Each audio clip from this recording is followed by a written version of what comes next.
todas y gracias por estar aquí y compartir esta tarde con Julio Anguita. Yo la verdad que estoy bastante más nerviosa que cuando estaba haciendo los discursos de las elecciones. Doy las gracias a todos y especialmente quiero dar las gracias a Julio. Presentarle para mí debía ser muy fácil, pero la verdad es que no es así.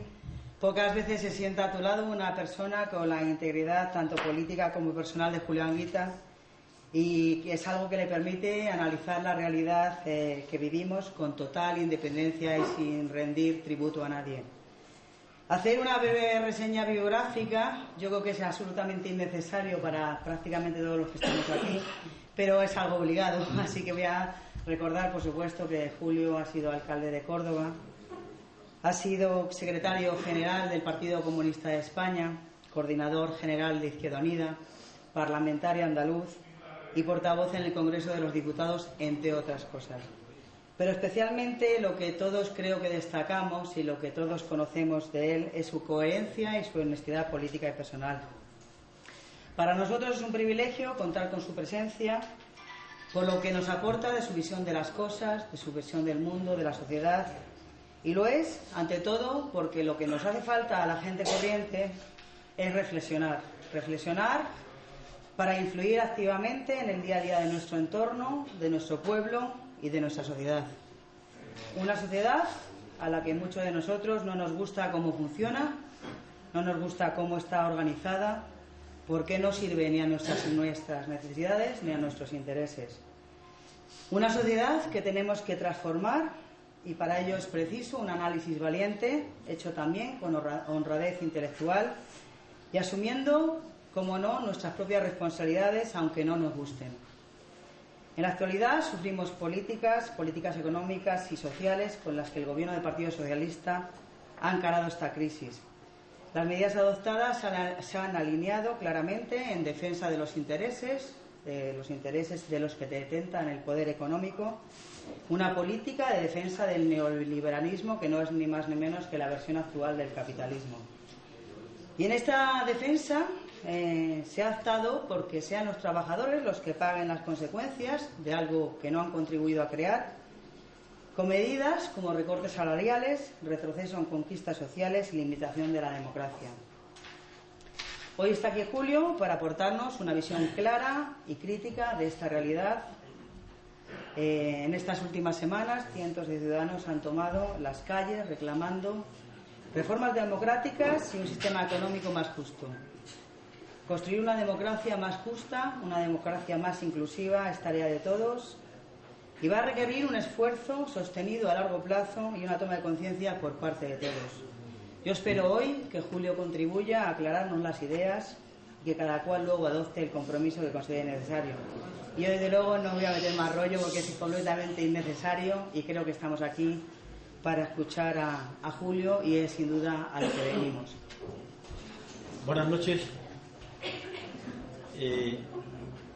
Esta tarde yo voy a exponer sobre un tema que necesitaría de muchas horas y de varias conferencias. Yo voy a intentar, eso que se ha puesto en el título, los secretos, los misterios o lo que no se dice, en el fondo es hacerles a ustedes y yo mismo reflexionar sobre cosas que todos los días vemos pero que no pensamos en ellas. La primera cuestión al hablar de la crisis. Ustedes recordarán que cuando iban a la escuela le contaban el problema del pueblo de Israel cuando Moisés se va de Egipto y se lleva al pueblo de Israel por el desierto, y entonces antes, como el faraón no quería, dice la Biblia, no quería que se fuesen los israelitas, mandó unas 7 plagas contra faraón. Entonces, una plaga de las moscas, otra plaga de la sequía. ¿Se han dado ustedes cuenta que cuando habla Televisión Española o cualquier televisión o cualquier discurso político se dice es que ha venido la crisis? La crisis es lo mismo que una tormenta, es igual que un terremoto, algo que ha venido por ahí, que nos ha tocado y ante lo cual hay que tener resignación. Pocas veces un locutor ha comentado, un ministro ha reflexionado ante nosotros sobre ¿y la crisis en qué consiste? ¿Y por qué ha ocurrido la crisis? ¿Hay responsables de que esto ocurra? Nunca se dice. Se presenta la crisis como algo que es inevitable, como si mañana el volcán Etna comenzase a echar lava. Por tanto, mi primera reflexión ante ustedes es intentar explicar que la crisis tiene unos responsables, que tiene una base, cómo nos afecta, de tal manera que cuando digamos los discursos sepamos realmente qué es lo que está pasando. Y entro en materia haciendo una primera reflexión. Si ahora mismo estuviésemos aquí en una mesa redonda, los grandes empresarios y banqueros de España, y yo mismo, en nombre, diría, del gobierno o de las centrales sindicales o de los trabajadores, le dijera: señores grandes empresarios. Cuando yo hablo de empresario, siempre hay una cosa en la gente. El pequeño comerciante, el pequeño tendero, el que tiene una pequeña fabriquita se considera llamado. Estoy hablando de los empresarios, ¿eh? Está claro para que me entiendan ustedes. Bien, es que a veces la pequeña y mediana empresa tiene unos aires de grandeza, como tiene la clase media, que se cree que es la clase superior. No, sepamos de qué estamos hablando. Pues imaginen que yo les digo: vamos a ver, señores grandes empresarios, banqueros, a partir de mañana ustedes ya pueden despedir libremente a todos sus trabajadores. Nada, a la calle. Sin más juicios, sin más compensación. A partir de mañana ustedes le podrán exigir a sus trabajadores que echen las horas extraordinarias que ustedes dispongan. Y a partir de mañana ustedes no pagan una gorda a la seguridad social. Pero tranquilos, que el mucho dinero que yo, gobierno, les doy en lo que se llama gasto fiscal, son bonificaciones, subvenciones, ayudas, se lo voy a triplicar. ¿Están ustedes satisfechos? Bueno, pues ahora díganme, por favor, ¿qué van ustedes a fabricar? ¿Qué fábricas van a poner? ¿Qué sectores de la producción van a desarrollar? Pues miren ustedes, dirían lo siguiente: no podemos contestar. ¿Por qué? Porque no se vende, no se ha generado la siguiente confianza, la gente no sabe dónde va a invertir. Es decir, llevamos años y años y años acabando con lo poquito que había sido el estado de bienestar en España. Se han ido reduciendo salarios, cada vez hay más contratos basura, cada vez se despide con mayor facilidad, pero cada vez resulta que vendemos menos. Entonces, ¿no es un contrasentido echarle la culpa a que los salarios son muy altos o a otras razones? ¿Cuál es la causa? Entonces vamos a buscar y nos acercamos a las estadísticas y nos encontramos un dato estremecedor. En España, tomando el sector del automóvil como media, solamente funciona un 70% del sector productivo. Es decir, las fábricas de automóviles españolas, que tienen muchos miles de trabajadores, producen al 70% de su capacidad productiva. Hay un 30% que ya no lo usan, porque no les sirve. Pero no les sirve porque no venden. Pues bien, con ese 70% nos encontramos con las estadísticas de que ya están sobrando automóviles. Pues bien, ustedes van, por ejemplo, a un supermercado y nos encontramos que hay problemas de paro, el pepino, lo otro, gente que está parada en el sector agrario. Pero ustedes van a los supermercados y hay de todo. Yo nunca he visto las tiendas más llenas. Luego alguien está produciendo, alguien está fabricando, algunas manos están trabajando. Las tiendas no han bajado sus contenidos. ¿Por qué es esto posible? Y nos acercamos y le preguntamos a los productos: ¿usted yogur de quién es? Dice: yo soy francés. ¿Usted de dónde viene? Yo vengo de Francia. ¿Usted de dónde va? Yo vengo de Alemania. Nos encontramos entonces que muchos de los productos que compramos de fuera no están hechos aquí. Y evidentemente, al no estar hechos aquí, nosotros al comprarlo, sin querer, estamos creando puestos de trabajo fuera. ¿Qué ocurre en nuestra Unión Europea? Ocurre que Alemania, que puso mucho dinero en el euro, más dinero ha ganado. Alemania es la gran exportadora, la que vende más productos que nadie, mientras que España es el país que compra más que nadie. Esto se llama un déficit de la balanza comercial. Ya empezamos a entender dónde puede venir el tema de la crisis. Luego, entonces, el problema ya no es que la mano de obra sea muy cara, el problema no es que los derechos sociales sean ominosos a la hora de pagarlos, el problema es muy otro. El problema es que cada vez que hay más paro, el problema es que cada vez que los salarios se reducen, que los funcionarios le recortan sus sueldos, que a los jubilados le paralizan la pensión, esa gente cada vez compra menos. Esa gente no compra, y al no comprar no se produce. ¿Cuál es el problema de Grecia?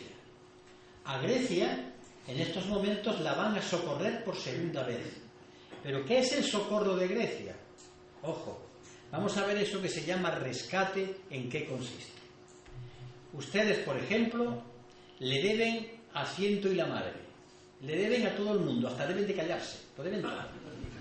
Y entonces llega alguien que le dice, tranquilo, yo voy a hacer posible que usted pague todas las deudas, y para lo cual usted que debe 1.000 euros, tome usted los 1.000 euros, para pagarle a sus acreedores. ¿Y quiénes son sus acreedores? Los bancos alemanes, los bancos ingleses. Ahora bien, estos 1.000 euros ustedes me los va a pagar al 10%. ¿Y de dónde saco el dinero para devolverle a usted estos 1.000 euros? Venda usted las industrias del Estado, suba usted los impuestos a los trabajadores, con lo cual la gente no compra. ¿Y qué ocurre? Que no puedo pagar el segundo préstamo.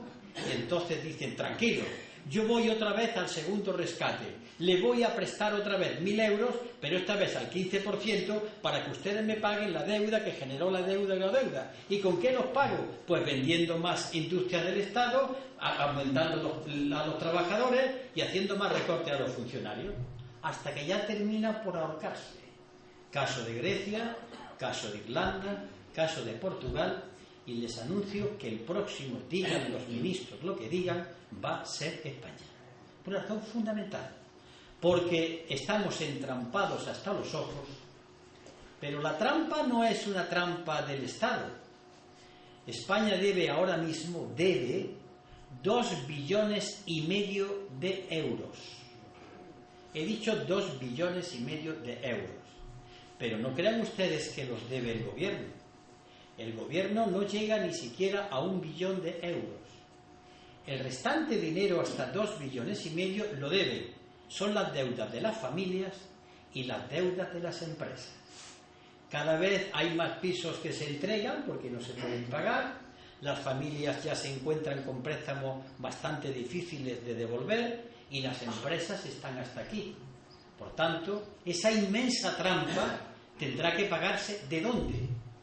Y dicen los economistas, si conseguimos ser competitivos, si conseguimos vender nuestros productos al extranjero, pero resulta que para vender los productos al extranjero hay que competir con Francia, sobre todo con Alemania, y salvo en algunas cuestiones como pueden ser ferrocarriles o incluso construcción aeronáutica, en otras cuestiones los productos nuevos son de inferior calidad. ¿Cuándo vamos a devolver el dinero? Tarde, mal y nunca. Este es el porvenir que se nos viene en lo alto. Por tanto, la crisis es algo muy, muy gordo, tremendo. Porque además, cuando el gobierno español, igual que otros gobiernos, ha tomado las medidas de congelar las pensiones, bajarle a los funcionarios, no tocar los impuestos de la gente con dinero, subir el IVA y el IRPF y demás, cuando toma esa medida, lo hace porque él se encuentra entrampado. Tiene el presupuesto en números rojos. Pero ¿eso por qué es así? Vamos a trasladarlo a nuestra vida corriente. Ustedes, por ejemplo, ganan 500 euros, y con eso van viviendo. Pero ustedes, no sé cómo y de qué manera, todos los meses se gastan 600. Luego ustedes tienen 100 euros de números rojos todos los meses. Y claro, ustedes tienen dos soluciones. La primera solución es ganar más. Pero ustedes no encuentran trabajo para ganar esos 100 euros. O la segunda solución es que ustedes gasten menos. Y dicen, pero si ¿qué voy a gastar menos? Si estoy este pan para este queso y este queso para este pan. Y entonces alguien de su familia tiene una brillante idea. Bueno, para pagar los 100 primeros euros que yo debo, voy a vender la cocina. Vende los aparatos de cocina mientras ya calienta un poquito de lo que sea y come. Un mes pagan. Al mes siguiente ustedes venden el dormitorio, al mes siguiente venden el comedor, y cuando a ustedes ya no le quede nada que vender, ustedes siguen debiendo 100 euros y ustedes ya no tienen que devolver. Esto está ocurriendo cuando los gobiernos venden las industrias del Estado para pagar el déficit. El déficit no se soluciona porque se siguen debiendo 100 euros. Se han quedado sin industria. Esto empezó con Felipe González, privatizando una banca española, privatizando las industrias españolas, y ahora con Rodríguez Zapatero, después de Aznar, vendiendo las loterías del Estado, vendiendo los aeropuertos nacionales y vendiéndolo todo para intentar que la trampa baje. Pero la trampa sigue estando hasta que acaben con todo. ¿Me van entendiendo? Otro camino es sacar dinero. ¿Y a quién le saco el dinero? Cuando un gobernante, un alcalde, se encuentra ante el problema del déficit, pues tiene delante de sí una serie de posibilidades que son las siguientes. Y dice, hay que subir los impuestos, ¿vale? ¿A quién? Primera cuestión importante, ¿a quién le subo los impuestos y qué impuestos subo? Vamos a ver, ¿le subo los impuestos a las grandes fortunas? Quieto ahí, ni hablar, vale. ¿Le subo los impuestos a una cuestión que se llama las sociedades de inversión de crédito variable, SICAV, que son unas sociedades que se crean para que las fortunas que tienen bastante dinero puedan invertir y cotizan a Hacienda un 1% en vez del 18%, que tiene castaña la cosa? No, esto es intocable, no se le puede. ¿Puedo invertir o intervenir desde aquí, que hay medidas para intervenir desde España en los paraísos fiscales? Cuando ustedes hacen la declaración de Hacienda hay un sitio muy curioso, está puesto ahí, que ustedes tienen que rellenarlo, porque dicen ustedes pueden invertir en paraísos fiscales, no utilizan la expresión en donde está el dinero opaco. Bueno, ni tocar esto. Entonces, ¿a quién le tengo que tocar? ¿A quién le toco? A quien tiene el salario seguro, los funcionarios. Y como los funcionarios no trabajan, se dice, pues a los funcionarios les recorto el salario. Y cuando hablamos de funcionarios, todo el mundo piensa en el hombre del manguito, de la oficina, en la policía, en los bomberos, en los médicos, en los profesores. Cuidado con la palabra funcionarios. Pero hay una parte de la población que se frota las manos de manera miserable porque le gusta la igualdad hacia abajo. Y en vez de pedir que todos vivan igual que los funcionarios, y no que vivan, prefieren que los funcionarios vivan tan mal como ellos. Es la moral del esclavo. Es la moral miserable del que prefiere estar en el barro que no con el otro hacia arriba. Otro día será pues que las pensiones las vamos a paralizar, las vamos a congelar. En Portugal no solamente han congelado las pensiones, sino que determinado número de pensiones por encima de 1.500 euros, esas las van a gravar nuevamente. Este es el panorama. Panorama que se ve en Irlanda, panorama que se va en Grecia, en Portugal, en España, que se apunta en Francia, no digamos en Italia. ¿Por qué? Porque el problema es el mismo y las medidas son las mismas, en beneficio de una minoría.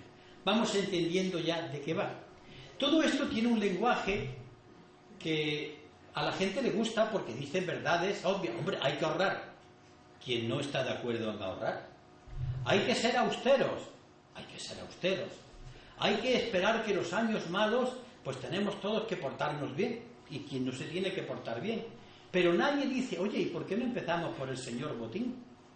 ¿Por qué no empezamos por el señor González del Banco de Bilbao Vizcaya? Por ejemplo, una pequeña anécdota para que ustedes sepan en dónde estamos, que no nos engañemos.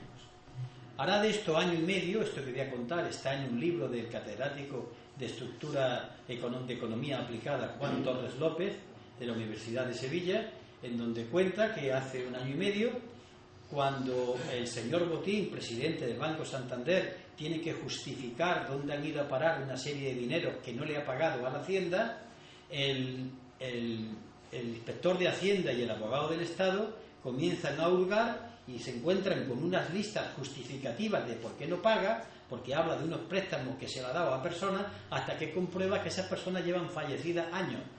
Luego ha falsificado documento público. Resulta que cuando el abogado del Estado le mete mano al caballero, entonces le pide 170 años por estafa al erario público. Pues en ese momento en que el funcionario en cuestión, el abogado del Estado, comienza el proceso, a incoar el proceso, doña María Teresa Fernández de la Vega, vicepresidenta de Gobierno, lo llama y le dice, mire usted, señor abogado del Estado, yo como representante del Gobierno y por tanto que administro el Estado ahora, le digo que el Gobierno que yo vicepresido, no se siente estafado. Y como no me siento estafado, deje usted el asunto. Y le perdona a don Emilio Botín la cantidad. Este es nuestro país. Este es nuestro país.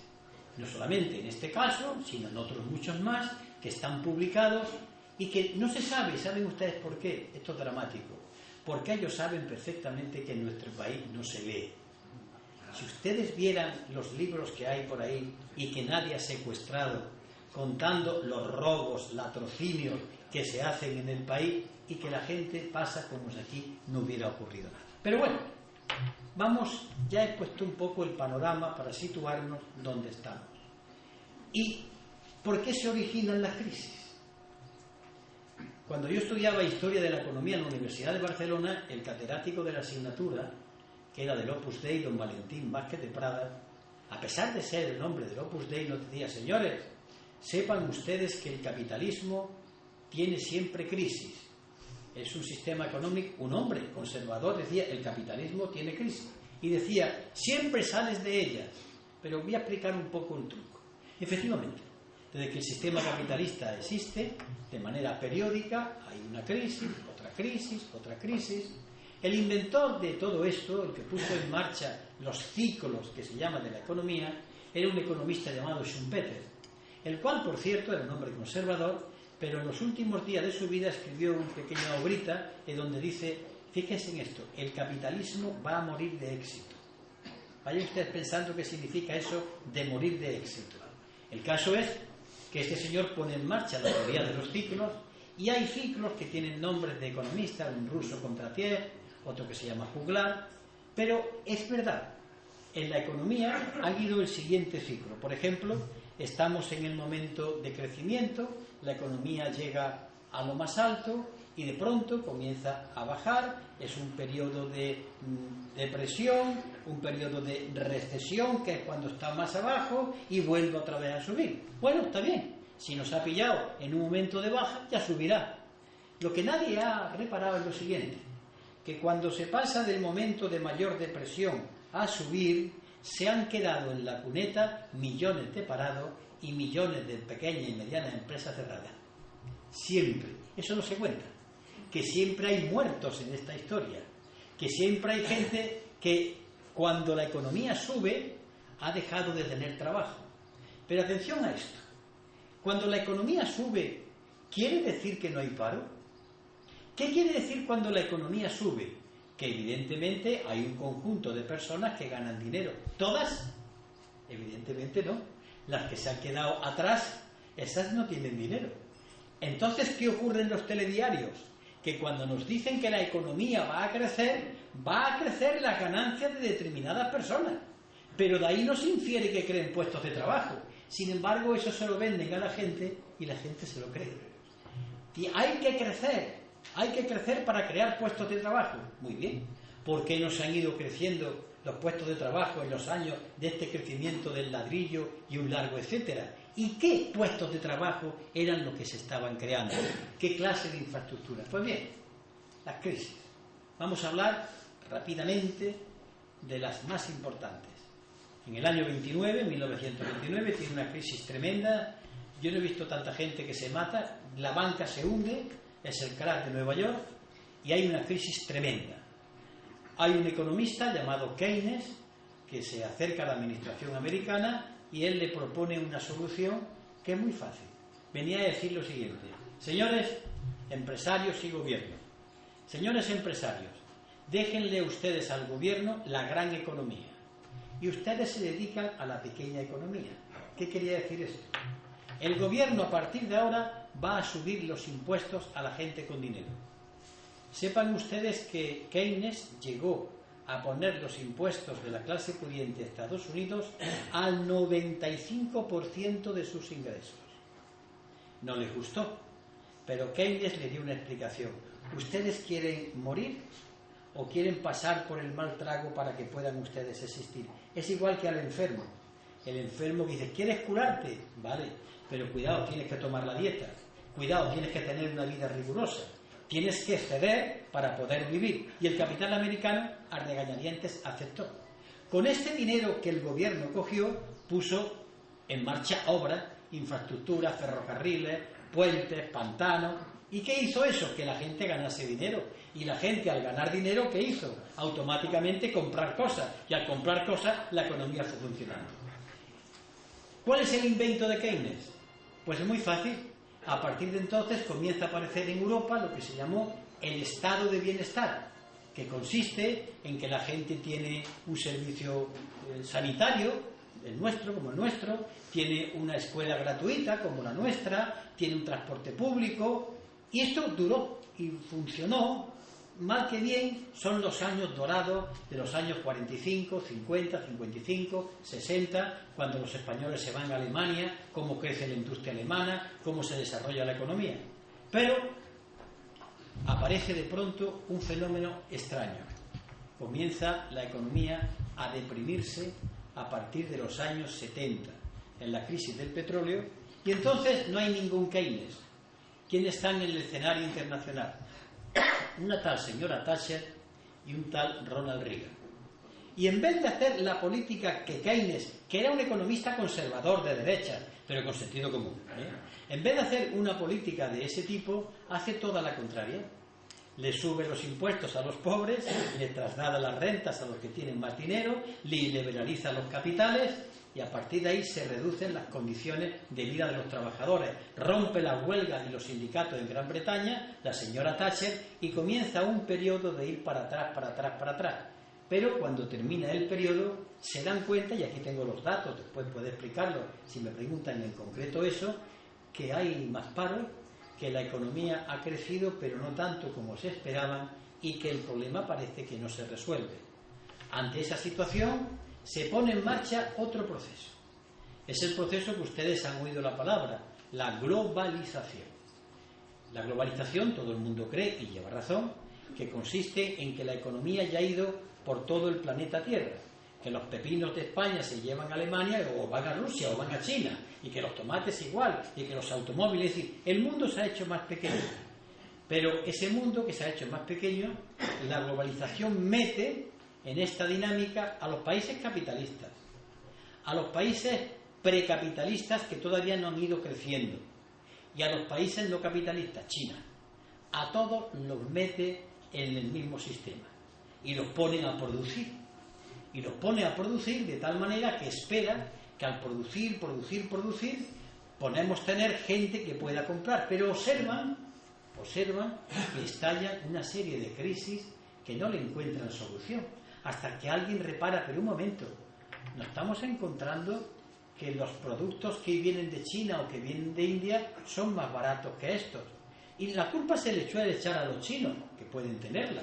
Los chinos lo que están haciendo es vender más barato que el sistema capitalista, que es la idea del sistema capitalista que han llevado allí. Pero lo que nadie cuenta es que en China están las empresas americanas y las empresas españolas. Por ejemplo, Roca, la que hace los sanitarios, tiene empresas en China. Y vienen de China, porque se fabrican allí, pero las empresas son españolas. Es decir, nos encontramos un fenómeno curioso. Hasta hace entonces poco tiempo, los países productores de la industria eran los países de la OCDE. Era Occidente, Estados Unidos, Canadá y unos cuantos países sueltos. Pero ahora no. Nos encontramos a la India, a Brasil, a Rusia, por supuesto a China, a Indonesia. ¿Y qué ocurre? Que se produce, pero no hay quien compre. Y cada vez hay quien menos compre porque se encuentra que hay más paro, que hay más recesión. ¿Y a dónde vendo? En este momento ocurre algo tremendo. El capital, que hasta ahora había invertido, ¿qué dinero había invertido el capital? Pues el propio, pero invierte otro dinero. Les contaré un dato que es tremendo. Los fondos de pensiones, que eso ya los pone la gente, cuando dice, haga usted un fondo de pensiones para cobrar la jubilación, de los trabajadores británicos y norteamericanos en el año 90 era de 3 trillones de dólares. Digo bien, 3 trillones de dólares. Es decir, el capital coge el dinero de la gente, aparte del suyo, para invertirlo. Pero de pronto se encuentra que ya no hay fábrica, que no funciona. ¿Dónde invierto yo para ganar dinero? Porque entonces la nueva expresión es ganar dinero, no importa cómo. Ustedes nos han visto, ¿no recuerdan cómo en la época de los pisos la gente compraba pisos, vendía pisos, lo volvía a revender? Todos caemos en eso. Bueno, algunos no, porque no tenemos. Pero es que la gente también forma parte del sistema capitalista sin darse cuenta. Ha caído en lo propio. ¿Qué ocurre? Que cuando no pueden invertir, pues vamos a invertir en una nueva fábrica. La fábrica de crear dinero, haciendo más dinero con dinero. Es la especulación, las burbujas que estallan. Al fondo de todo no hay nada, sino dinero que crea dinero, ese dinero crea dinero, pero lo que se ha fabricado, que es la auténtica riqueza, continúa estando estancada. Y así van las fortunas de un lado a otro, enriqueciendo momentáneamente países, hasta que se pincha la burbuja y un día se encuentran en Estados Unidos que los bancos han engañado a la gente. Y claro, los bancos han engañado a la gente y el gobierno americano, antes de que la banca quiebre, pone dinero allí para sacarla a flote.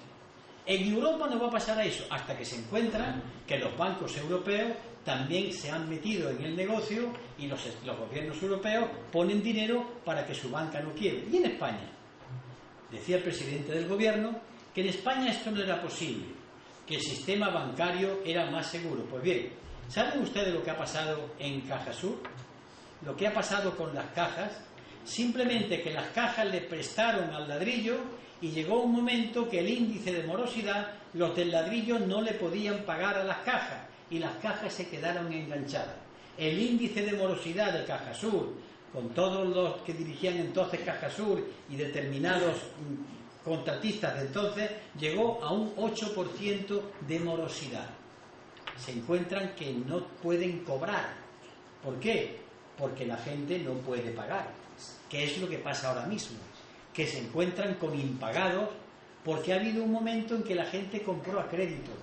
Pedía uno 1.000 euros y le decía a la banca, no, toma 1.200 para que te compre otro, para que funcionase la rueda. Todo se ha venido abajo. ¿Qué ocurre entonces? ¿Cuál es el próximo paso? ¿Cuál es la próxima salida? Ser conscientes de que un sistema de vida y de economía está dando la boqueada. Ahora bien, esto no quiere decir que mañana se hunda y los que son de mi cuerda ideológica piensen que va a salir de pronto el comunismo, el socialismo, la anarquía, y muchísimo menos. Puede venir la catástrofe o puede venir el fascismo, porque estamos en una época de crisis tremenda, porque nos hemos acostumbrado a creer que el dinero funcionaba, así vamos a invertir, nos lo han dicho los dirigentes políticos. Europa es el lugar donde esto funciona, decía Carlos Solchaga, España es el país de las inversiones, inviertan ustedes, en esto se gana dinero, y hemos ido montando una especie de rollo en espiral que ha hecho que la gente se haya ido endeudando, pero la economía de abajo, la que realmente es la riqueza, la fábrica, el campo, la mina, los trabajos intelectuales, manuales, esa es la auténtica riqueza, no el dinero. Un dato nos va a decir más que mis palabras. Vamos a ver. Desde el año 1980, la masa de bienes producidos se ha multiplicado por 10. Es decir, que si en el año 1980 producíamos 100 toneladas, ustedes piensen en todo, 100 toneladas, hasta ahora se ha multiplicado y tenemos 1.000, 10%, 1.000. Pues bien, la masa monetaria, el dinero, desde entonces se ha multiplicado por 800. Es decir, el dinero ha subido más que los productos que se fabricaban. Aquí tengo la señal de en qué economía estamos. Hay más masa monetaria, más billetes en circulación, más crédito que lo que realmente producimos. ¿Qué crédito? ¿Qué dinero? Hay que hablar un poquito de dinero bancario para que sepan ustedes dónde están los orígenes de esto. Imaginen ustedes que mi compañera es una banquera y yo llego y le digo, mira, préstame 100 euros. Y me presta 100 euros. ¿Cuánto dinero hay en estos momentos? Pues hay los 100 euros que ella me ha prestado. Ella apunta que yo se lo debo y yo cojo estos 100 euros y me encuentro a un amigo, yo también soy un banco más pequeño que ella, y me pide 50 euros. Yo le presto los 50 euros.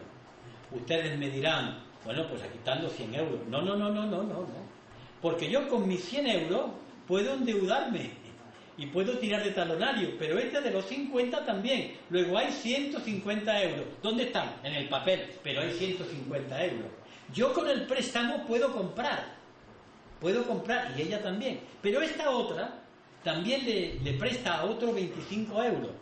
¿Cuántos euros hay? 100 más 50 más 25, 175 euros funcionando y solamente 100 euros en papel. Este es el dinero bancario. Esto estaba prohibidísimo en la Edad Media y en otras épocas de la historia, porque decían, mire usted, las monedas son las que hay, pero no, como se vende a crédito, todo es fiarse de, y las cantidades aparecen, se apuntan. Por ejemplo, cuando Estados Unidos ha querido echarle una mano a su banca, pues a continuación, es muy curioso lo de la banca de Estados Unidos, esto no lo dice la televisión, de la misma manera que el Banco de España es del gobierno, del Estado, que administra el gobierno, en Estados Unidos la Reserva Federal de Estados Unidos es privada, es de la familia Rockefeller, Rothschild y unos cuantos, y le presta al gobierno. El gobierno le dice, necesito 1.000 millones de dólares, y automáticamente la Reserva Federal apunta que el gobierno tiene permiso para gastar 1.000 millones de dólares, y apunta, y el gobierno gasta. Esto no quiere decir que el gobierno se haya puesto a imprimir billetes, no, que le da una especie de... Y con eso es como si ustedes le dan un papel, un pagaré, tiene derecho a 1.000 pesetas. Ustedes se van a la hacienda de Baena, porque ustedes se fían del pagaré, del que lo ha firmado. No hay un duro, todo es un apunte. Y funciona con apunte. No se ve el dinero, pero el apunte sí. De tal manera que, por ejemplo, la FED, la Reserva Federal de Estados Unidos, que es el Banco de Estados Unidos, en estos momentos tiene trincado al gobierno estadounidense por la cantidad de 3 trillones de dólares también. Claro, Estados Unidos puede hacerlo hasta que se ahorque, porque Estados Unidos tiene una cosa muy importante, que es su moneda. Hasta 1944, en una convención en la que estuvo Keynes, celebrada se llama el Acuerdo de Bretton Woods, se acordó una cosa muy importante para la economía mundial. Se dijo, a partir de este acuerdo, el oro es una cosa importante, todos respondemos con oro, pero el dólar también. De tal manera que una onza de oro Troy, que son 31 gramos y pico, vale 35 dólares. Es decir, que ustedes van a cualquier parte del mundo con una onza de oro y ustedes saben que llevan 35 dólares. Pero en el año 1971 el presidente Nixon, ante la petición del general Charles de Gaulle de que le diesen dólares por el oro, por los dólares que tenía, anuló esta cuestión y dijo, a partir de ahora ni oro ni leches, a partir de ahora la moneda es el papel dólar. Y por tanto el gobierno de Estados Unidos le da a la maquinita y puede responder y hacer billetes sin que haya oro que lo respalde. Pero cuando eso ocurre, lo que está haciendo Estados Unidos es volcar su deuda a los demás, porque los demás compran y venden en dólares. ¿Y quién hace los dólares? Estados Unidos, que no tiene que darle cuenta a nadie. Claro, pero esto es una soga que ahorca a los demás, pero que uno también puede ser ahorcado en ella. Hoy se encuentra el gobierno americano, está a punto, en muchos aspectos, de una suspensión de pago. Cerca, muy cerca, aunque tiene un potencial industrial, y sobre todo Estados Unidos tiene una base económica muy importante. Se llama la Sexta Flota Americana, se llama su ejército, que suple, por la fuerza de sus armas, aquellas cosas de economía que no consigue, porque es una economía en recesión frente a lo que ha sido la economía de Japón, la economía de Alemania, la economía china, la economía emergente todavía de India y otros aspectos. Bien, si nos damos cuenta, esta crisis es de difícil solución, porque hasta ahora estábamos acostumbrados a lo que he dicho antes, al círculo, a recesión, auge, crecimiento, recesión, aunque se quedaba gente parada y se cerraban industrias, bueno, pero íbamos saliendo. Pero ahora pasan los años. ¿Saben ustedes que la crisis empezó en el año 2007, no? Ya venía de antes, pero empezó a notarse. ¿Han oído ustedes al gobierno decir, hasta el año 12 el paro va a seguir funcionando? Y dicen, digan usted el 15. No encuentran salida. Y es normal. Pero claro, al no encontrar salida es porque ya no saben qué hacer con el sistema. Lo que ocurre es que desde otras ideas no hay la alternativa preparada, porque todavía seguimos pensando con las ideas clásicas. Un ejemplo: los sindicatos, hasta ayer o hasta hoy, siempre han tenido una idea muy clara. Yo tengo que ir a la huelga. La lucha obrera consistía en participar en la tarta. Hay una tarta en que el capital participa y los trabajadores pelean por coger una parte cada vez mayor, normal. Esto está dentro de lo que se llama la lucha de clase. Pero bueno, lo que ocurre, y si la tarta ya no existe, y si la tarta ya no vale, ¿qué va a repartirse? Es decir, el problema es que ya no vale. Crezca usted gobierno de manera indefinida, a crecer, dice el gobierno. ¿Y qué hago? Más pisos, están sobrando. ¿Qué hago? Más pepinos. Mirad lo que está pasando en Alemania. ¿Qué produzco? Más hoteles. Ustedes, que hay muchos hoteles. ¿Qué produzco? Más automóviles si no se compran. Ven ustedes dónde está el problema. Y este problema hay que explicárselo a la población. Y hay que explicarlo, decir que se necesita un cambio de mentalidad y un cambio en la justicia social. Que mañana empiecen a pagar los que mantienen sus impuestos, que se persiga el fraude fiscal y que se le diga a la población que los tiempos de las vacas gordas se han acabado por mucho tiempo, casi para decir para siempre jamás. Se han acabado. ¿Y por qué razones se han acabado? Por algo que está ocurriendo en el mundo. Junto a esta crisis, que yo estoy describiendo muy por encima, hay un fenómeno inquietante para el sistema, para mí no. Es que de pronto se calcula que de aquí a 15 años va a aparecer una masa de unos 800.000 millones de personas. El planeta tiene ahora 7.000 millones de personas. Van a aparecer unos 800.000 millones de personas con una capacidad de compra de lo que se llama clase media. Es decir, se considera clase media, según estos estudios, aquellas personas que ganan al año entre 25.000 y 30.000 dólares. La persona que gana al año eso se considera clase media, que ya en determinados países tiene un nivel de compra, pueden comprar muchas cosas. ¿Saben ustedes lo que son 8.000 millones de personas que quieren consumir, que quieren comprar, que quieren vivir como en Occidente y que reclaman? Tenemos que pensar entonces que hay que pensar en cómo se redistribuye la riqueza del país. ¿Ustedes se imaginan si los chinos dicen que quieren tener 2 coches como muchas casas en España, no sé cuántos televisores, y quién le dice que no tienen derecho? ¿Qué es el problema? Luego, tenemos que pensar que tenemos una crisis. Esto se llama la crisis del crecimiento económico. ¿Por qué? El sistema capitalista ha ido funcionando en la medida en que metió en la cabeza de la gente que hay momentos en que la gente ha conocido con el sistema capitalista que vivía mejor. Yo no niego, como dice un sindicalista alemán que era rojo, que el sistema capitalista es el mejor para producir las cosas que a veces no se necesitan. Pero bueno, ha vivido de 3 ideas que nos ha metido a todos hasta aquí. Una, el mercado, la economía libre. El Estado no puede dirigir la economía, el Estado no puede intervenir, lo cual es mentira, porque el Estado siempre interviene. Es el que hace las leyes, la reforma de los mercados laborales, el que dicta normas de impuestos, siempre interviene. Pero ellos quieren que intervenga y que no se note, que nos dejen. Pero bueno, esto le llaman mercado. El mercado es una ficción. El mercado es como algo que se coloca ahí al cual le echamos las culpas. Yo diría es como un santilulico, que me cure el santo. Todos sabemos que una escayola, pero nuestra fe hace que a veces una curación que parece milagrosa no lo sea. Yo la tengo por milagro. El mercado era lo que se ha dicho. Esto es la libertad de mercado. Cuando Zapatero dice no tengo más remedio que subir los impuestos porque los mercados me han exigido que para poder yo invertir o sacar más deuda tengo que subir los impuestos. Entonces todos los jefes de gobierno recurren al santilulico, al dios mercado. ¿Y quién es el dios mercado? Porque parece que no tiene cuerpo. Claro que no tiene. ¿Quiénes son? El Banco de Santander, el Banco de Vizcaya, la banca alemana, la banca francesa, las multinacionales. Pero hemos puesto el santo, diciendo que son los mercados. Esa primera idea no sirve. La segunda idea era la competitividad. Esta palabra no se cae de la boca de los dirigentes políticos. Hay que ser competitivo. Y uno se arma de paciencia y le pregunta: ¿Qué es la competitividad para ustedes? Hombre, vender más que comprar. Perfecto.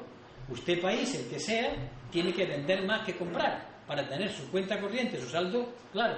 Pero usted no ha reparado una cosa que es muy curiosa, es de cajón, es de primaria.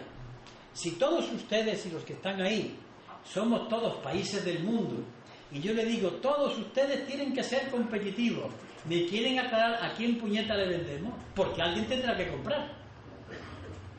Alguien tiene que comprar, o le vendemos a los marcianos. Luego, la propia idea de competitividad es enfrentar a unos países con otros, unos capitalistas contra otros, perdiendo siempre los trabajadores, en una quimera, en una ilusión, en ser competitivo, cuando eso no puede ser. Un país tiene que comprar, otro tiene que vender un producto, el otro, el caso de Alemania, que le exige a todo el mundo que sea competitiva, pero eso no puede ser. Alguien tiene que comprar. Esa idea ilusoria, cuando se traslada a la realidad, ¿en qué consiste? Pues muy fácil. Si yo quiero vender, tengo que vender mis productos o bien porque sean mejores, y para que mis productos sean mejores se necesitan años de estudio, de técnica, de preparación, de organización del trabajo, de relaciones laborales, de marketing, de todo lo que ustedes quieran. Y si yo no puedo, porque en ese terreno no he afinado mucho, no tengo más remedio que vender porque mi mano de obra es más barata. Lo que ocurre es que la mano de obra barata puede valer para recoger una cosecha, pero en determinadas industrias hace falta una mano de obra cualificada, gente que sepa, porque les entregan unas máquinas muy complejas, pero se necesita un tiempo para preparar a esos trabajadores. Eso es un problema. El otro, que aparte de eso, si lo que van a producir los trabajadores va a tener mercado. ¿Por qué me hablan tanto de competitividad? Pero siguen con esa idea y la gente se lo cree. Yo he llegado a escuchar a un dirigente reputado de izquierdas decir delante mía que había que hacer empresas competitivas. Ese hombre estaba hablando de enfrentar un país con otro, una empresa contra otra, y que los trabajadores de esas empresas, como los perros se pelean por una carne que le echan, empezasen a pelearse por ser más competitivos. Verbigracia. Cuando algún ministro dice que hay que quejarse porque el presidente Chávez o cualquier otro de esa línea ha cogido y le ha subido los impuestos a las empresas españolas y que trata mal a las empresas españolas, sale el estúpido patriotismo que Chávez trata mal a las empresas españolas. Señores, a mí me la traen al pairo las empresas españolas. Y si mañana hay que subirle los impuestos a Chávez, que se los multiplique por 4. Pero nos consideramos enseguida que como son españolas, tienen derecho a explotar a los venezolanos. Y hay que decir, oye usted, yo para eso no soy español. Yo prefiero estar con los de mi clase y no con las banderas. Pero esto es un cambio. Y el tercer concepto, el del crecimiento sostenido. Este es el delirio. Hay que crecer, hay que crecer, hay que crecer, hay que crecer. ¿Hasta cuándo? ¿Por qué no se fabrican más pisos? Sigamos, porque no se venden. ¿Por qué no se fabrican más coches? Porque no se compran. Luego, la idea de crecimiento tiene un límite. Pero aparte de eso, no solamente el límite que pone la naturaleza. Yo no puedo soportar más carbono en la atmósfera, ni más agua contaminada, ni más procesos fabriles. No puedo. Alguna vez tendré que parar. Pero es que la vida occidental es consumir, consumir. Porque usted párese porque no se puede. El planeta está limitado. Pero siguen hablando de crecimiento sostenido. Ahora bien, ¿cómo? A mí siempre me ha interesado mucho, he sido alcalde y he tenido que recibir muchas visitas que venían a solucionar el problema del paro en Córdoba. Ah, papá, es usted. Y siempre era lo mismo. Queremos licencia para poder construir. ¿Dónde? Pues a mí me han llegado a ofrecer construir nada menos que en el convento de capuchinos, que tiene una huerta deliciosa en el medio de Córdoba, o como aquel que pretendía construir en el Parque del Retiro de Madrid. Claro, ¿cuál es la idea que prenden las poblaciones? Alcaldes que montan inmensos campos de golf que se tragan toda el agua del mundo, que no crean nada más que 4 o 5 puestos de trabajo, y la población, sí, que se hagan campos de golf porque crean puestos de trabajo. Y con la cosa de que crea puestos de trabajo, que no se crean ni muchísimo menos, más de 4 o 5, las poblaciones van cayendo, desertizando su campo, agrediendo el medio ambiente, montando industrias extrañísimas, que cuando terminan levantan el tenderete y se van. y los alcaldes incautos caen como tontillos una y otra vez. ¿Por qué? Porque la población parada, yo lo entiendo, dice que quiere tener puestos de trabajo, pero no ha parado a pensar qué puestos de trabajo, si son fijos, qué remuneración tiene, qué tejido productivo. Por tanto, el mercado, la competitividad y el crecimiento sostenido son tres conceptos que no pueden sostenerse. ¿Y por qué? Estoy afrontando el final. Porque, aparte de que ya no sirven, no solamente hay una crisis económica, hay otra todavía mayor y de más profundidad. Yo le llamo, y sobre ella hago una o dos conferencias, fíjese, meterla aquí, se llama la crisis de civilización. Esta ya es mortal. Junto a la crisis del petróleo, la crisis del medio ambiente, la crisis medioambiental, esta misma, la crisis de los alimentos. ¿Saben ustedes que hay países a los que se le ha obligado a sembrar determinadas materias, las multinacionales, acabando con su propia agricultura, o obligándoles a que compren las semillas que pone, por ejemplo, la empresa Monsanto o americana, y que quiten los cultivos que le han permitido comer hace mucho tiempo? Así han impuesto un tipo de agricultura con semillas especiales, con lo cual hay momentos de hambre en el mundo. Pues todas estas crisis en Occidente llegan al momento cumbre.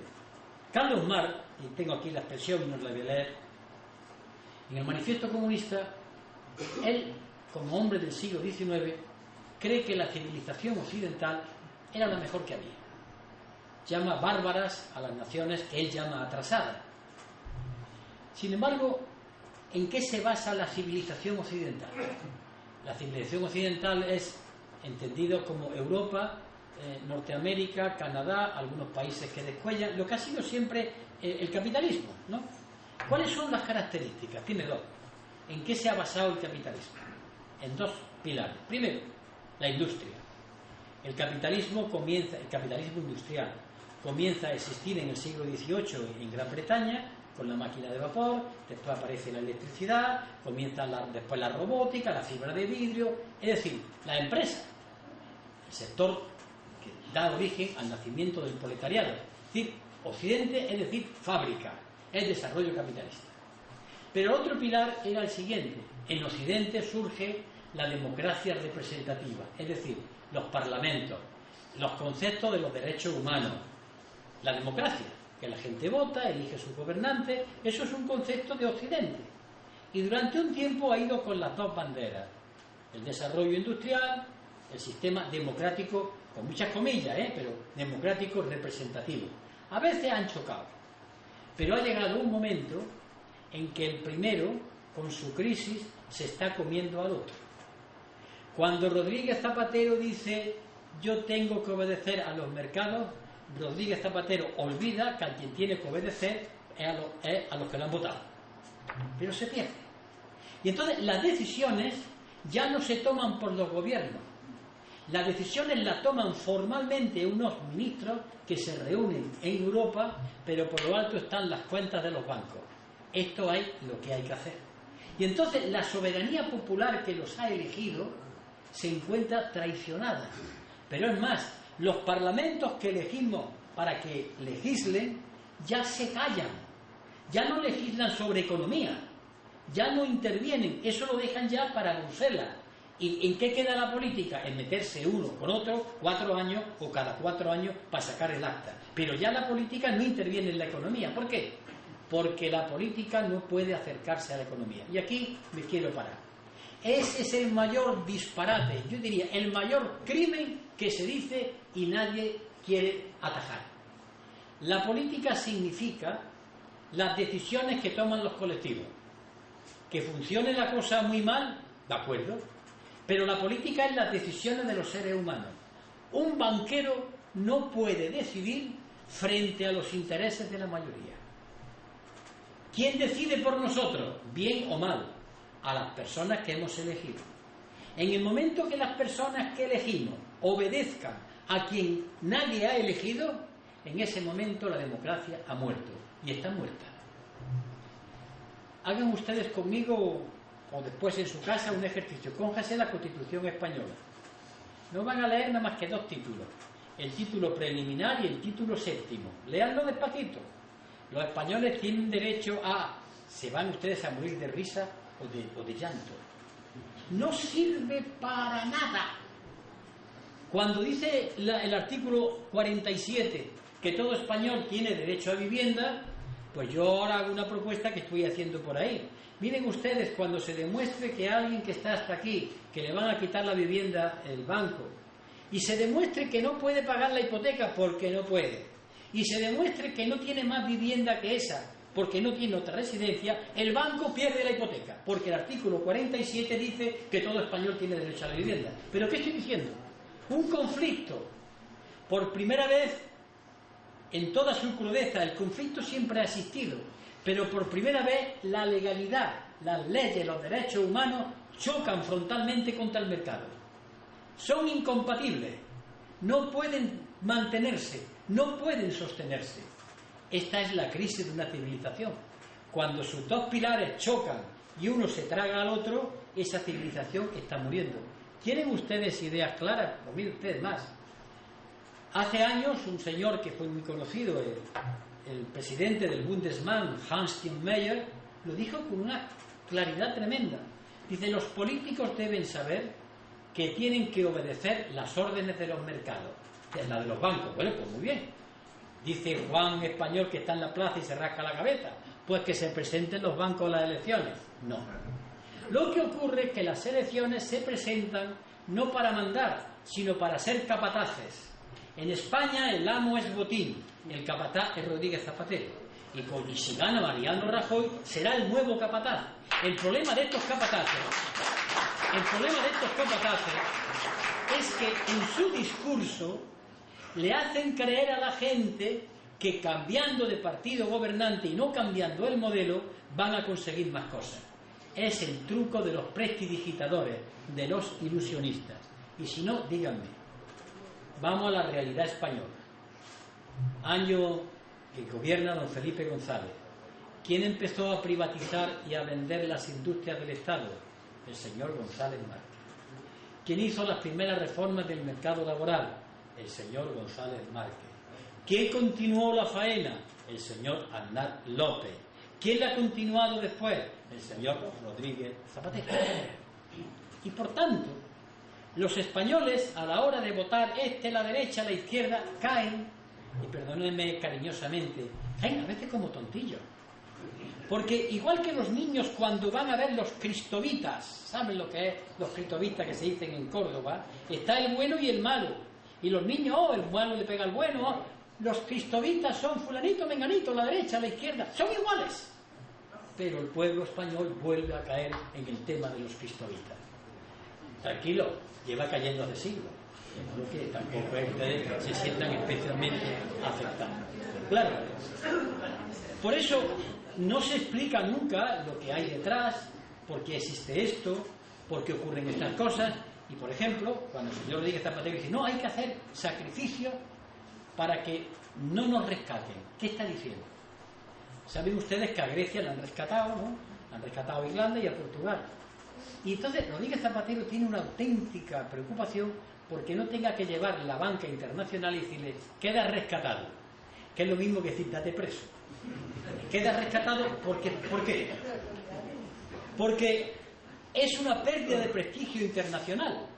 Pero el rescate no es ni más ni menos que pagarle a Zapatero las deudas que tiene en nombre del Estado con otro préstamo que le da. Sigue debiendo esa cantidad y más. Ha cambiado de de acreedores, pero sigue debiendo la misma cantidad. Pero claro, ¿qué hace? Para evitar el mal trago de que llegue el rescate, yo cuento siempre la misma historia. Yo era un niño en la época en que a las madres nuestras nos daba siempre por purgarnos. Y me daban aceite de ricino. Y era tan malo, y sobre todo era tan malo cuando mi padre le cogía la nariz para tomármelo, porque eso es repugnante, que yo, porque no me cogiera la nariz, yo me la cogía pero tragaba. Pues bien, Zapatero intenta con las medidas evitar lo que es inevitable, pero de hecho ya nos estamos rescatando. Es el autorrescate.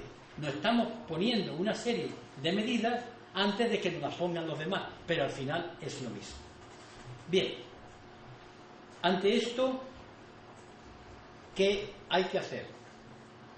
Yo confieso que esto es difícil, pero para empezar, lo primero que tienen que tener los ciudadanos es la idea clara. Y ya estaría, ¿eh? La idea es clara. La idea es clara y sobre todo dos conceptos que yo repito una y otra vez, soy muy cansado, soy muy cansino. Es la vieja técnica del maestro escuela repitiendo lo mismo, pero cuando alguien o la mayoría de la sociedad diga, miren ustedes, la economía es una ciencia, de acuerdo, pero una ciencia que no decide nunca. Quien decide es la sociedad y los poderes públicos que la representan democráticamente. Y por tanto la economía tiene dos señores a los que tiene que obedecer. Primero, al desarrollo y la posibilidad de la vida en el planeta, la biosfera. Crecer económicamente mientras nos cargamos el planeta, ni hablar. Lo digan todos los economistas del mundo, porque nos cargamos la vida. Y la segunda, la economía tiene que estar a las órdenes de los derechos de los seres humanos, los derechos humanos. Es decir, la economía tiene que estar al servicio de que haya vivienda, al servicio de que haya puestos de trabajo, al servicio de los derechos humanos, no los derechos humanos al servicio de la economía. Pero hasta ahora lo han vendido al revés. ¿Y cómo se asume? La economía tiene que crecer para crear puestos de trabajo. ¿Dónde? Vamos a ver, en el sector del automóvil están cerrando secciones enteras, que la pasaban andando con la SEA y con la Renault. ¿Dónde? ¿En la construcción? ¿Dónde va a crecer? Más pisos. Si hay montones abandonados, venga, ¿qué vamos a producir? ¿Dónde entonces pueden estar los sectores de futuro? Estoy pensando con decenios por delante.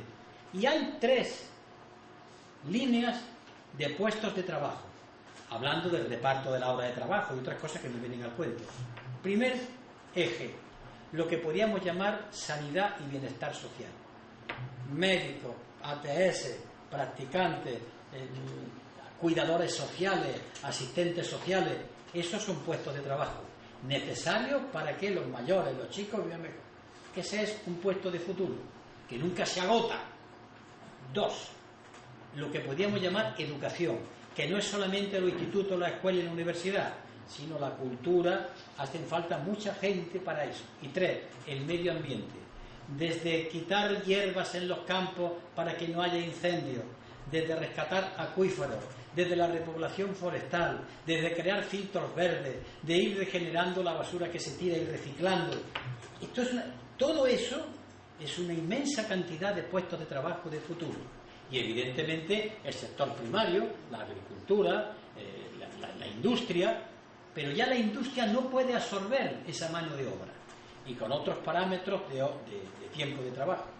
Esto es una revolución. Pero yo cuando pregunto, dígame usted algo que no sea esto, no me contesta. Es que no hay respuesta. Hemos llegado al límite de un crecimiento, no de todo, en que el planeta ya no puede seguir. Ellos lo saben. Por eso Schumpeter dijo esa frase: el capitalismo morirá de éxito. Ha llegado a todas las partes y ya no puede, a no ser que vaya a la Luna, que vaya a Marte, a crear más desigualdades. Por tanto, el problema es gordo, el problema es grave. Y solamente nosotros, aparte de estas ideas que yo estoy dando, solamente para poder pararlo, tenemos que recuperar la posibilidad de pensar por nuestra cuenta. Miren ustedes, esos que yo llamo cariñosamente chalados, que están en las plazas de España, que a lo mejor pueden crear problemas a la gente, son de una educación tremenda, de un respeto tremendo. Esos ya han empezado a hacer sonar la campanilla, por una razón. Forman parte de las generaciones que no tienen porvenir. Díganme ustedes cuál es el porvenir de sus hijos, porque yo tengo uno parado y otra que no sé qué será cuando termine de estudiar. ¿Y ustedes? ¿Dónde está la salida de los puestos de trabajo? Venga, ¿dónde está? ¿Qué ocurre? Que hay un porcentaje hoy de chavales jóvenes que viven con el padre. Como hay muchos barrios de Córdoba y de Sevilla y de Madrid en donde la familia vive de la modesta pensión del abuelito, que están viviendo del jubilado mucha gente, pero esa esperanza de vivir hasta que se mueran, los que van manteniendo, ¿qué hay después? ¿Qué pensión van a percibir si encima se tienen que jubilar a los 67 años tras haber cotizado 38? ¿Pero dónde está el trabajo que le permita cotizar 38 años? Pero todo esto que es elemental, que es sencillo, que no hace falta estudiar, no se enfrentan a ello. Mañana ya creceremos, ya vendremos. Bueno, o esto se para, y se para haciendo que la gente piense y que reconsidere cuáles son las formas de vida, y que llegue un momento que se tire a la calle. No para pegar voces ni apedrear a nadie. Tirarse a la calle le llamo yo ocuparla, pero con un proyecto, convenciendo, luchando ideas, serenamente, tranquilamente, como el agua que riega, suave, no como el torrente. Y estas son las lecciones, las experiencias de una crisis que no tiene solución. En todo caso, puede pasajeramente. Ayer, antes de ayer, 2 comentaristas económicos decían: el paro va a bajar un poco este año, pero crecerá muchísimo el 12. La pregunta. ¿Por qué? Porque los que estudian los análisis, las fabricaciones, las demandas de compra, están viendo las tablas económicas. ¿Cuándo está la salida? Nadie da una fecha. No le pregunten a Rodríguez Zapatero, no lo sabe, yo tampoco. No le pregunten a Mariano Rajoy, no lo sabe. No le pregunten a Obama, no lo sabe. Ni a la Merkel, ni a Sarkozy, no lo saben. Eso sí, ellos tienen que vender confianza.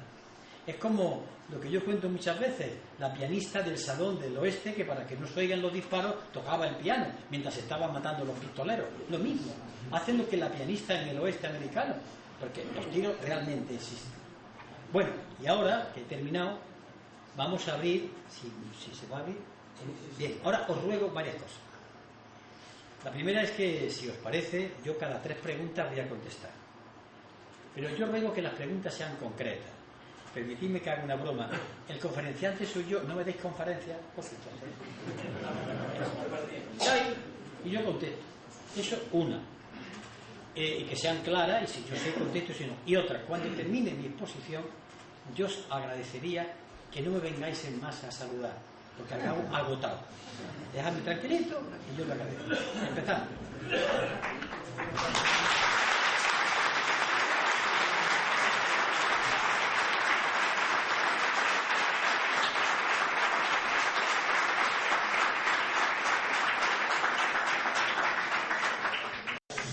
Impulsar a las pymes.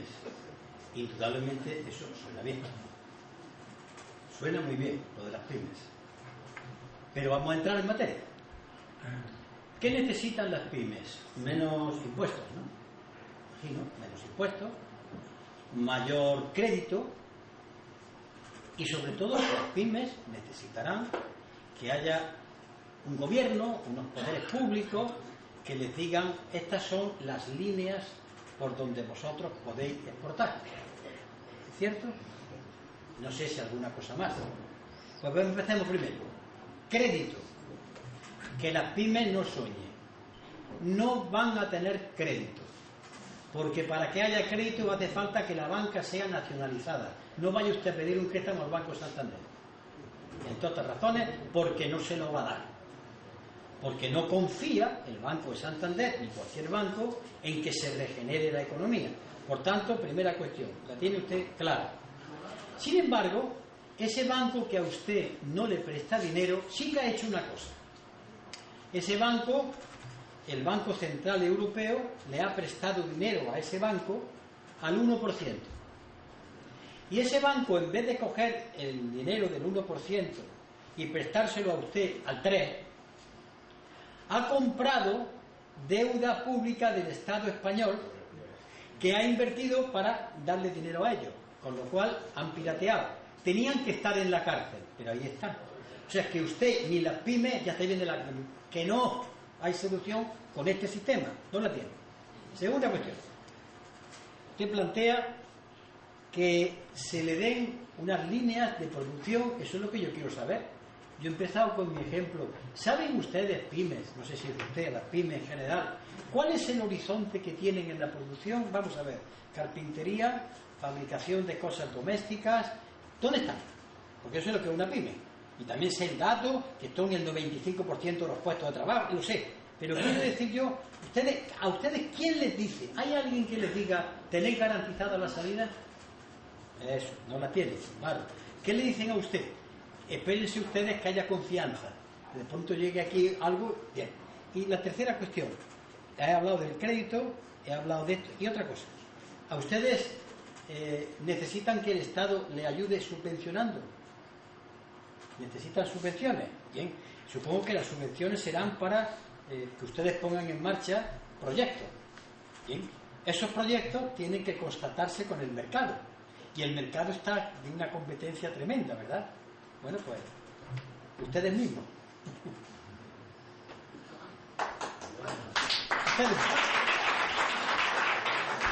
Que esto en otra situación se podía hacer, claro, pero las pymes cuando piden estas cosas, yo les pediría, pídanlo ustedes que tienen derecho y razón, pero pidan que la banca se entregue, si no están ustedes cantando a la luna.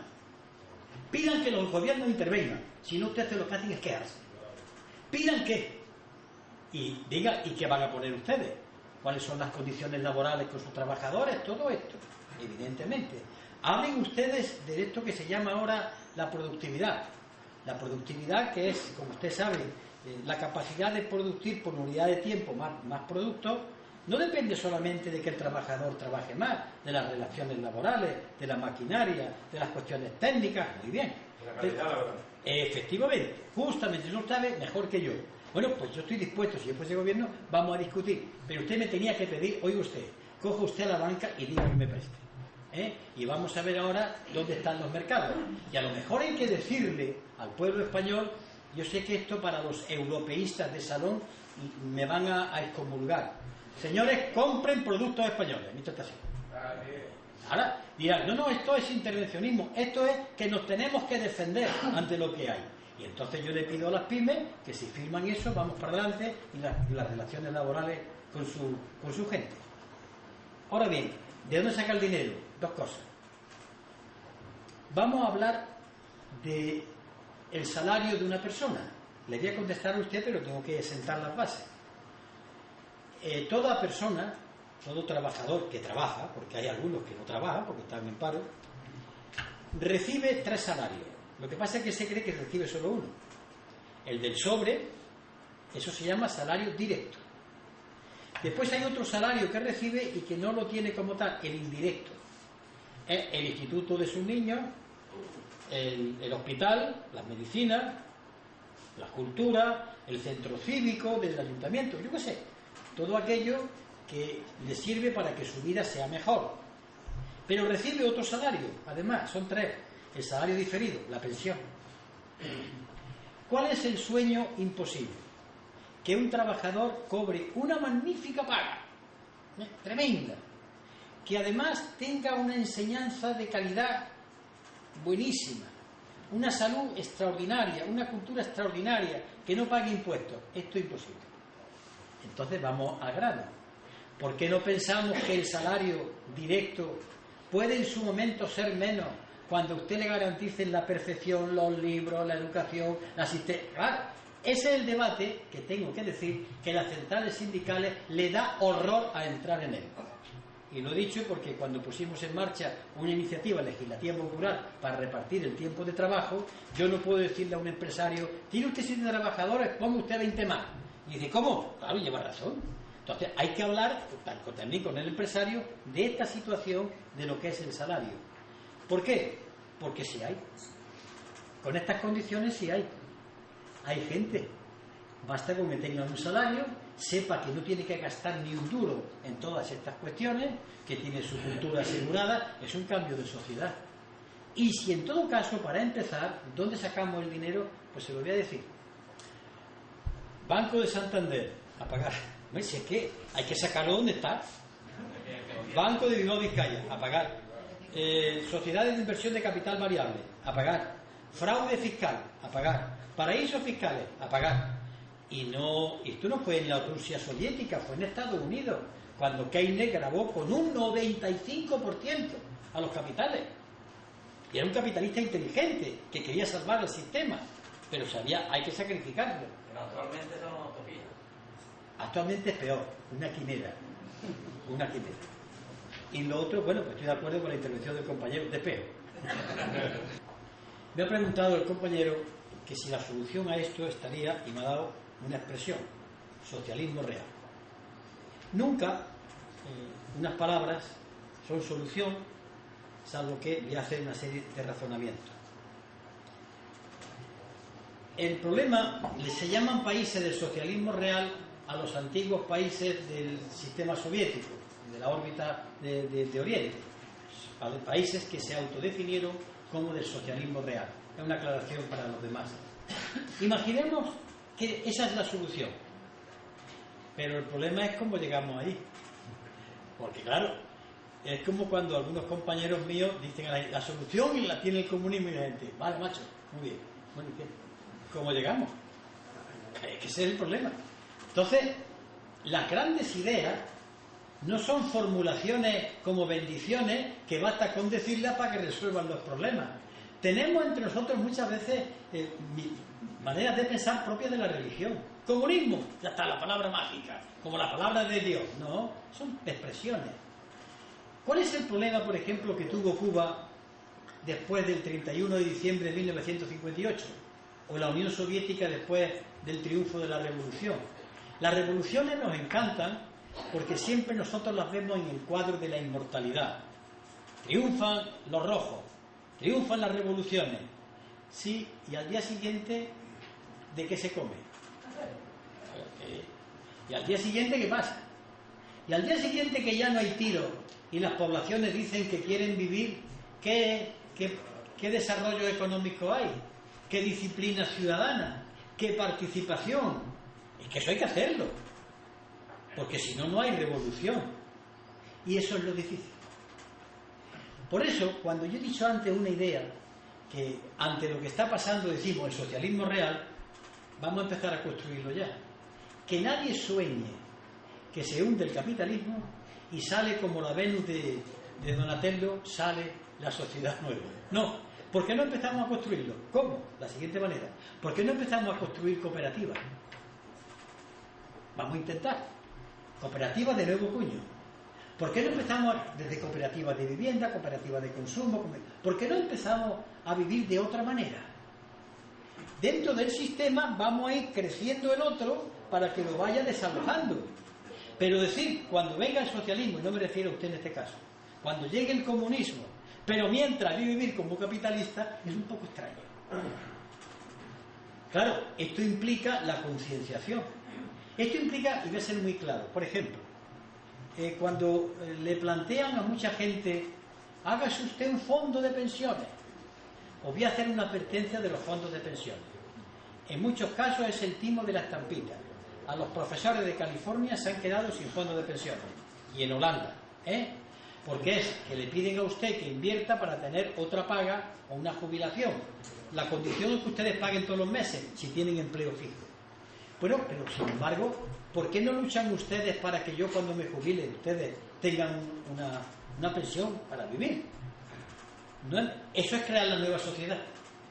No, es que esto no me lo tiene, es que me lo tienes tú que hacer. Y tengo que estar luchando para crear esos espacios. Claro, y yo sé que esto es duro. Si no, el socialismo real es una invocación que se hace, que puede llenar nuestra emotividad, pero que no sirve para nada.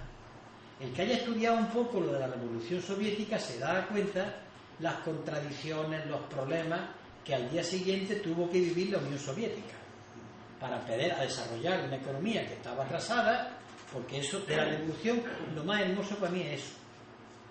Porque llegar al gobierno casi es fácil. El problema es cómo se administra después al día siguiente. Por eso cuando yo nunca, y lo digo porque como hay aquí camaradas míos que me han oído y que se han metido conmigo en algunos sitios, yo soy comunista. Pero yo nunca hablo de comunismo. Nunca. Porque hablo de lo que a la gente le atrae. ¿Es verdad que todo el mundo tiene derecho a un puesto de trabajo? Pues vale. Ya te dirás tú descubriendo lo que es eso. Lucha por lo inmediato. No le obliguemos a que la gente piense como nosotros, que no hace falta. Que es la respuesta que le di a un funcionario del Ayuntamiento de Córdoba, un alto funcionario, cuando llegó a dimitir a mi despacho de alcalde, pobre mío, que yo no sabía nada, estaba ahí sentado. Señor alcalde, vengo a dimitir porque yo soy católico, apostólico y romano y yo no soy comunista. Le dije, mire usted, para comunista yo estoy yo ya bastante. Vaya a trabajar. Es decir, Pero a nosotros nos pierde la idea sacral de llevar el estandarte. A la gente hay que acercarse de los problemas que tiene diario. Que ya será del partido si quiere, si no, pues importa. Pero el caso es que, y ese es el cambio que tenemos que operar. Lo inmediato, lo concreto, lo que a la gente la motiva, lo que le perturba, lo que le angustia. Perdón si me he extendido. Si hay derecha e izquierda. Otra cosa es quienes se ponen el manto y lo han confundido. Porque lo que usted está diciendo es de izquierda. Pero un momento, permítanme que hable yo ahora. Lo que usted está diciendo ha sido el pensamiento de la izquierda de siempre hasta que, como dicen en los pueblos, se daleó. Pero izquierda y derecha existen, han existido. Lo que ocurre es que alguien se puso el manto de la izquierda y a lo mejor era de la derecha y viceversa. Pero desde que comienza la palabra izquierda, no sé, compañera, surge en la Revolución Francesa, cuando los partidarios de la justicia se sientan al lado del presidente de la Asamblea. Y a partir de aquí, aquellos hombres que defendían los planteamientos de la igualdad dieron la izquierda, y a partir de aquí se quedó el nombre de izquierda. Pero no son palabras que a veces se utilizan mal. Pero siempre hay quien quiere luchar por los demás y hay quien no está dispuesto a dar. Esos son izquierda y derecha. Lo que ocurre es que a veces con el abrigo de la izquierda nos encontramos a la derecha y viceversa. Pero el concepto, la que haya gente que luche por los demás y gente que luche solo por él, eso ha existido siempre. Nosotros le llamamos derecha e izquierda, consecuentemente. Pero siempre han existido, de verdad, siempre.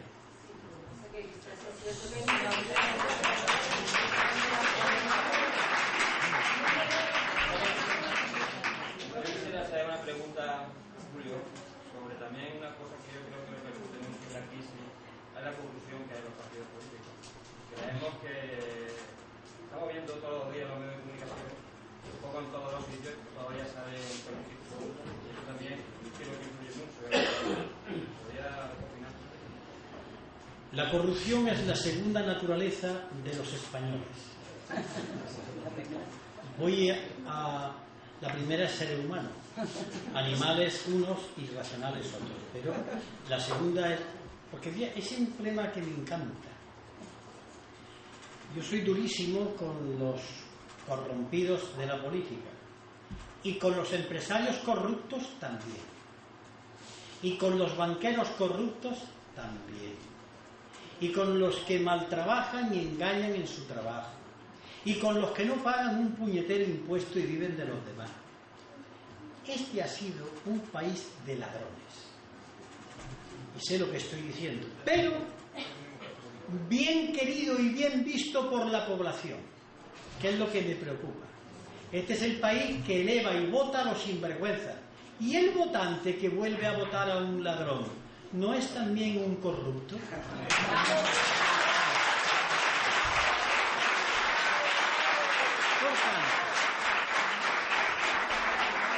¿Cuál es el problema del político por el que yo soy muy duro con los políticos corruptos? Porque el político es de su pueblo, de su sociedad, no son de otra raza aparte. Tienen los fallos que tiene su pueblo. Un pueblo, usted lo oye en las tabernas, hace bien en robar, yo haría lo mismo. Ese es tan ladrón como el otro, lo que pasa es que peor, no puede. Un momento. Ahora bien, cuando un hombre o una mujer llegan a ser elegidos y este está hecho del mismo barro, tiene entonces por mor de esa elección que cambiar y combatir la corrupción. Esa es la responsabilidad. Vamos, yo he llegado a escribir artículos que en caso de un político corrupto, para mí el ser político debía ser un agravante. Pero en una situación que al primer comerciante, al primer banquero, lo trincan y vayan al tren a robar. ¿Cómo es posible que Botín y la señora vicepresidenta Teresa de la Vega, lo que he contado, estén en la cárcel? ¿Cómo es posible que los Albertos, los maridos de las Popovi, estén en la cárcel después de haber sido condenados? ¿Cómo es posible que tanto sinvergüenza esté por ahí? ¿Y cómo es posible que la gente lo vote? ¿Qué ha pasado en el país valenciano? Entonces, ¿qué quiero decir? Que luchar contra la corrupción es algo tan importante que hay que quitar a los políticos corruptos y a los que los sobornan y a los valores que hacen posible la corrupción. El fullero en el trabajo es un corrupto pequeñito. Y la corrupción grande se mantiene, como dice el pasaje bíblico, ya mucho de la Biblia, no soy creyente, pero cuando dice que estaba el rico opulón comiendo manjares y el pobre Lázaro allí cogía las miguitas. Pues hay corruptos pequeñitos que sostienen la corrupción grande. Son como los perros que defienden al amo. Y yo en eso de la corrupción es que me parece que hay que ir a muerte. Pero eso sí, no colocando solamente al corrupto político, que también a los demás. Vayamos a que los que entregan los sobres se salgan de rositas. Vayamos a que los que se benefician de ciertas cosas, y no quiero poner ejemplos municipales en esta provincia, pues sean elegidos y diga la gente qué bien ha robado, qué bien lo ha hecho. ¿Usted se recuerda a Gil, el fenómeno Gil en Marbella? ¿Ustedes recuerdan otros casos que han pasado en España, cómo la gente después ha ido a votar? Bueno, pues eso es corrupción. Así que duro con los políticos corruptos, pero ojo, que nos quedemos solo con los políticos corruptos, porque entonces hemos hecho la operación a media. Toda corrupción, a la trena.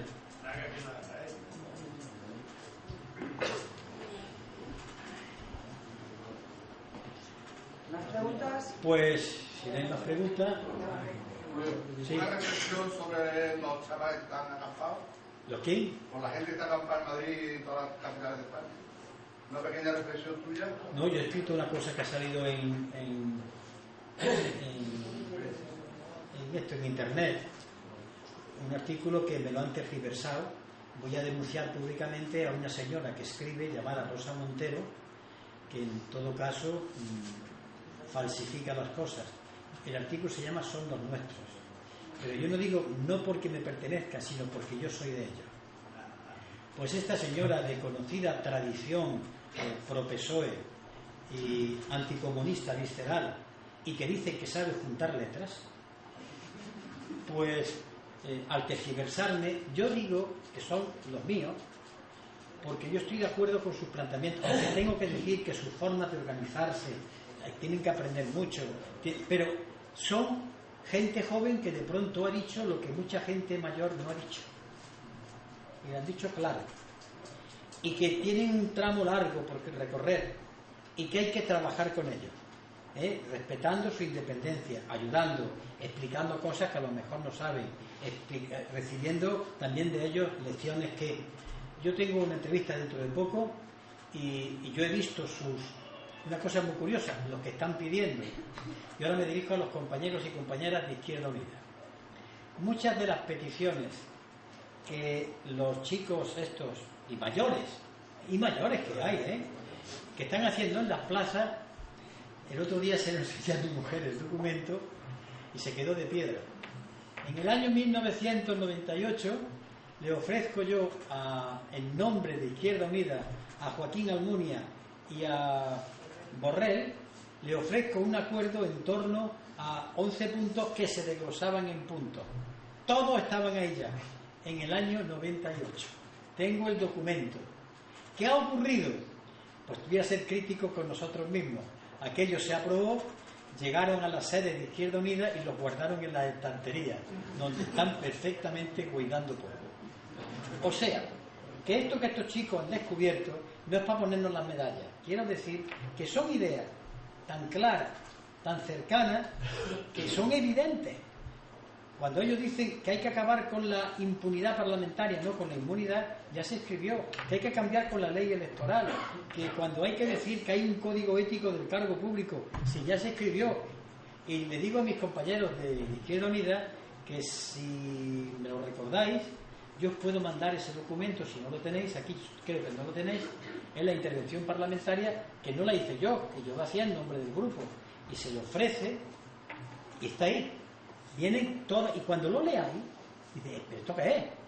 Y es del año 98. A veces Izquierda Unida olvidó eso. Son papeles, cosas de Julio. Digo, no, cosas del grupo parlamentario. Pero bueno, yo lo mando.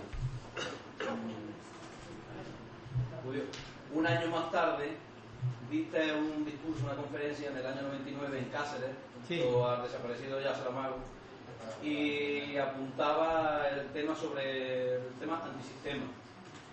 ya ahí en ese discurso ya decía el tema de no me callo porque no me da la gana. Tendrá que ver esto también con otro tipo de crisis que tú nos has comentado ahora, y posiblemente vaya en relación a la crisis del pensamiento, del libre pensamiento, y a la crisis de la conciencia. Hombre, es el problema del pensamiento único y el pensamiento débil, cuando la izquierda ha accedido al pensamiento de los que mandan.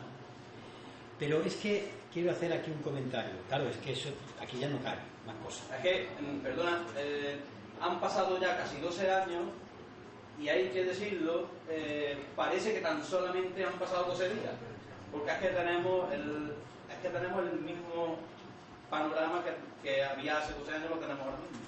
Entonces, el problema, pienso yo que eso es un problema de pensamiento, de conciencia. ¿Qué pasa con nuestro pensamiento? ¿Quién lo está adormeciendo? ¿Cómo se puede combatir eso? Para empezar, lo adormecemos nosotros. En esta sala, que yo conozca bien, hay 3 locos: Arenas, Rejón y yo. Y llamo locos a todos aquellos que a veces han ido contracorriente. Y da la puñetera casualidad, oye, pues que llevaban razón.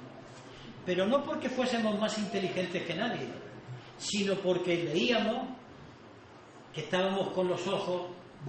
El ser humano que no tiene curiosidad es un marmolillo.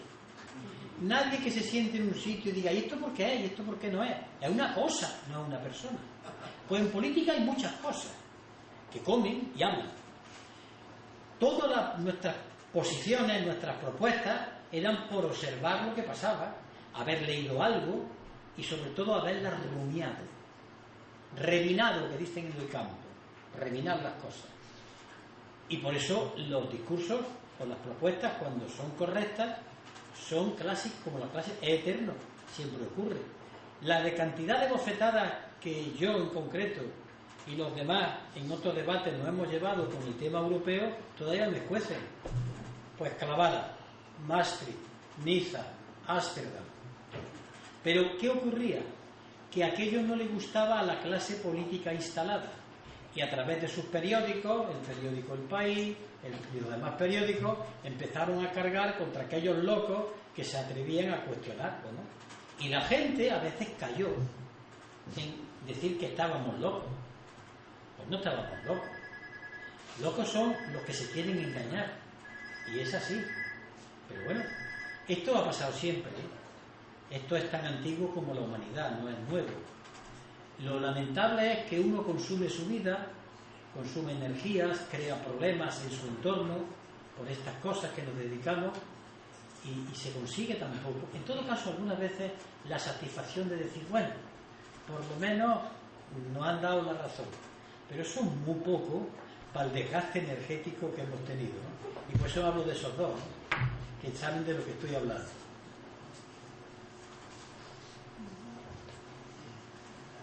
Y hay otro loco, acá que está allí, Julián Montes.